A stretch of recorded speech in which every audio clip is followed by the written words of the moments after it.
Good afternoon.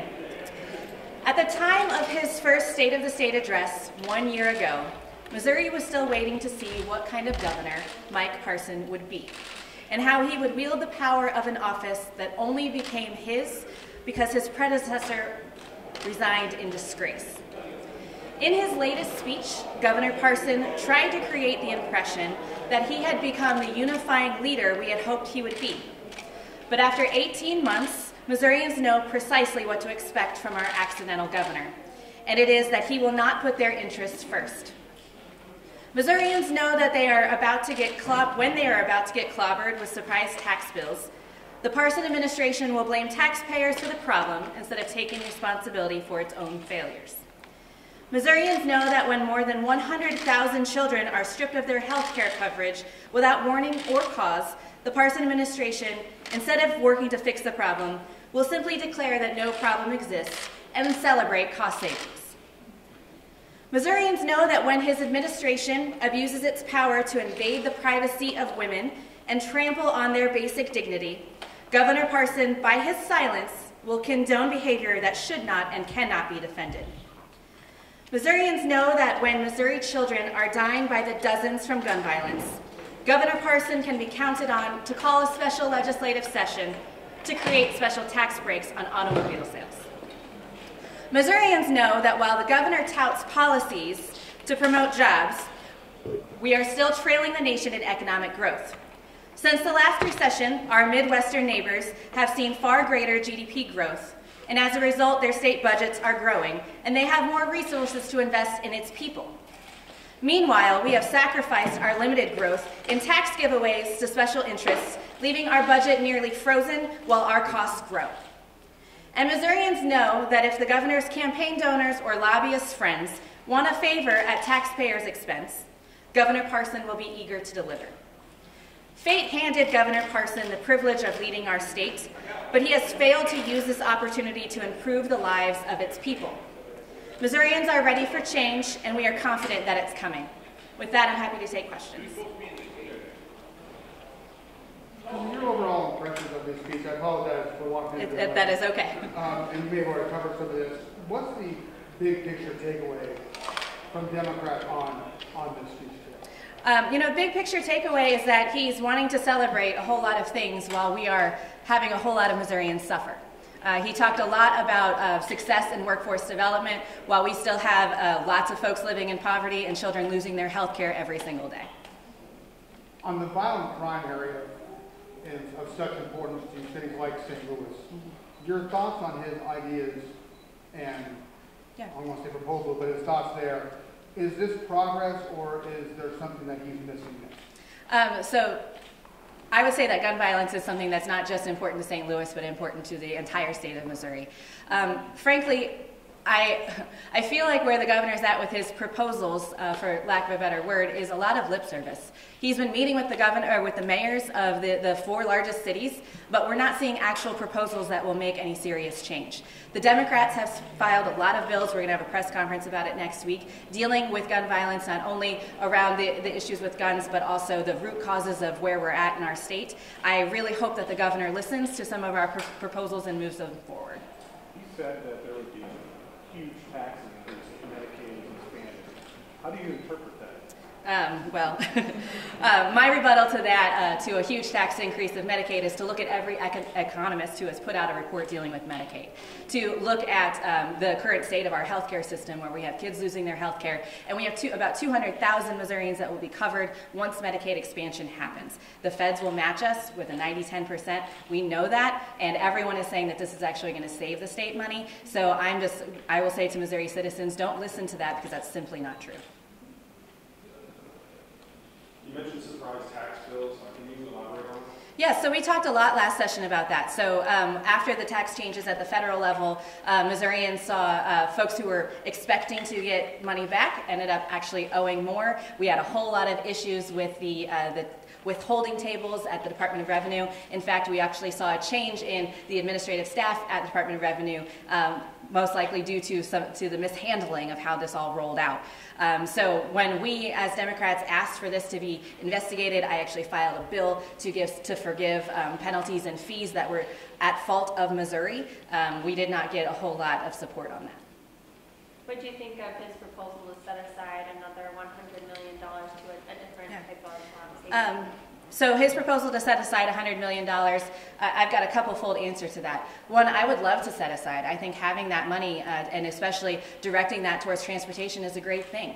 But when we are underfunding our schools, when we're underfunding transportation, when we don't have MoRX restored, when we have all of these things that we could talk for hours about that we are not funding, to take Wayfair, if we actually are able to pass a clean Wayfair bill, which I hope that we are, if we take that money and direct it someplace else, we will have these huge gaps that are still not restored. So I hope that we can work together to pass a Wayfair bill that doesn't have a corresponding tax cut.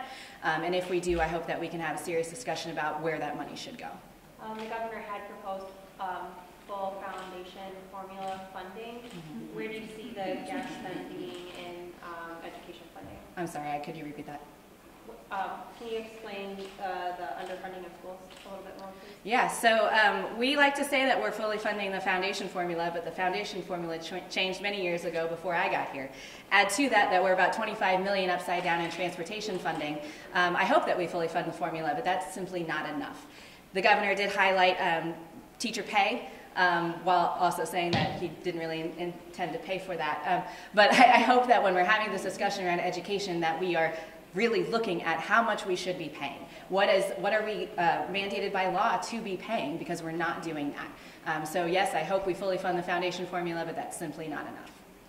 It seems like the governor continues to say that the drop in Medicaid is a cost savings or cost avoidance. How do you plan to continue to talk about this in the legislature? I know that there's the ballot initiative, but if that is the general take from it. So I am simply not going to accept that children being kicked off their health care is a cost savings.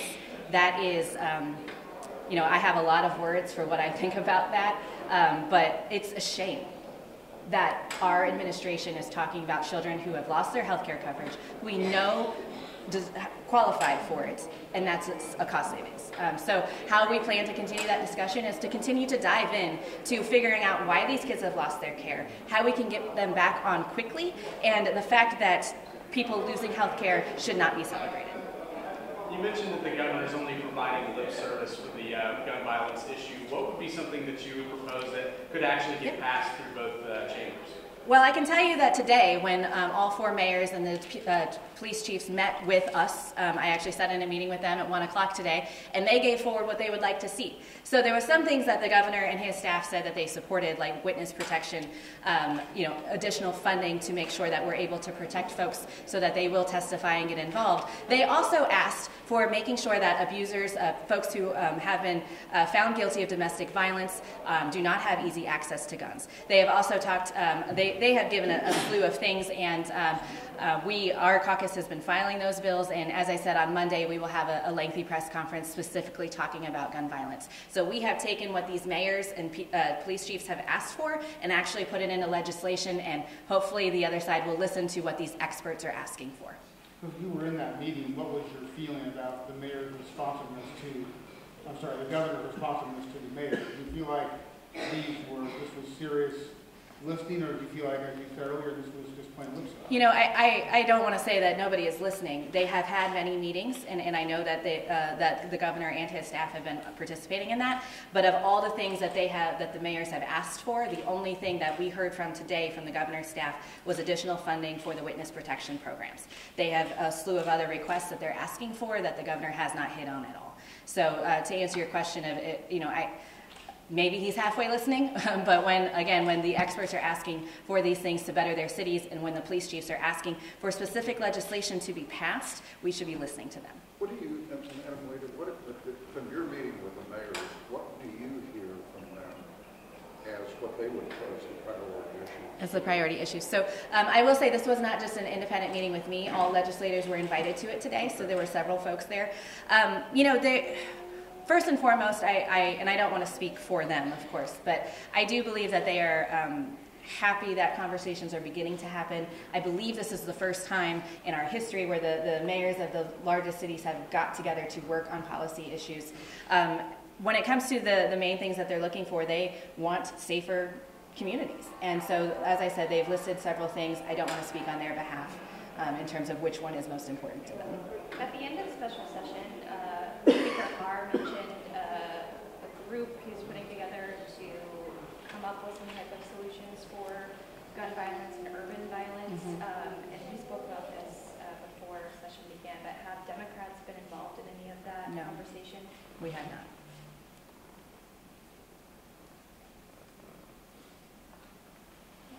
Any other questions? Is there one, perhaps, area or proposal that you spoke about today that gives you the most hope, if you will, and then one that perhaps gives you the most concern? Is there one that kind of stands out at each end of that spectrum for you? I would say when it most hope. That's a very good question. I was very excited when the governor said we need to talk about teacher pay. But then, as you all know, the next word out of his mouth was however. I know for us, our side stood up very quickly because this is something that we have been hearing about for a very long time. 28 schools right now are at 4-day school weeks. And we hear from these districts that it's twofold. It's transportation funding, that they don't have enough to get kids to school, and then the next piece of that is teacher pay and enticing these teachers to come and work in these districts. So I was really hopeful when I heard that. Unfortunately, the governor quickly shot that down and kind of put us back in our seats, I would say. In terms of the things that give me the most pause, there are a lot. But I would say overarchingly, the thought that the other side and that the governor continues to celebrate where our state is right now when we have things like 100,000 kids who've lost health care, 200,000 people who currently do not have health care coverage, the fact that we had over 12 children killed in the summer, this summer alone due to gun violence, the fact that we have all of these schools going to 4-day school weeks, the fact that MORX is not restored, I could go on and on. We continue to say things are great in our state, but they're not. When you look at the states around us, their growth is much better than ours. And the only thing that we can do is look at the failed policies that the administration is putting forward. You were saying that Governor Parson is not the unifying force that he is. Can you elaborate on that and kind of just say, in terms of bipartisanship in Missouri Capitol, where does that stand? So where bipartisanship is in the Capitol, I will tell you, since I've been here, it's only getting worse. I've said before, last session was the first time that the minority floor leader did not have a bill referred since 2003. Last year was the first year that in the first round of budget, the Democrats did not get any amendments on. We were able to do some things on the floor, but we were not able to do it on and that's the first time. So it continues to get worse. And I will say we were all hopeful that with the stepping down of Governor Greitens in disgrace would change the tide in the Capitol, and it didn't. And so, yeah, it's been disappointing. Is this governor a unifier or a divider? I would say, honestly, I would say a divider in a lot of ways. I would say that when it comes to not including us in discussions, as the question over here of are we even a part of the discussion that the speaker has put forward, when our cities and our people are the ones most affected by these things, and the fact that we're not included in them, the fact that we're not invited to various, I mean, I could go on and on, but I do believe that right now it's divided, and I would like to see a governor who actually tried to unify us together. Okay, thank you all so much for your time. I appreciate you being here.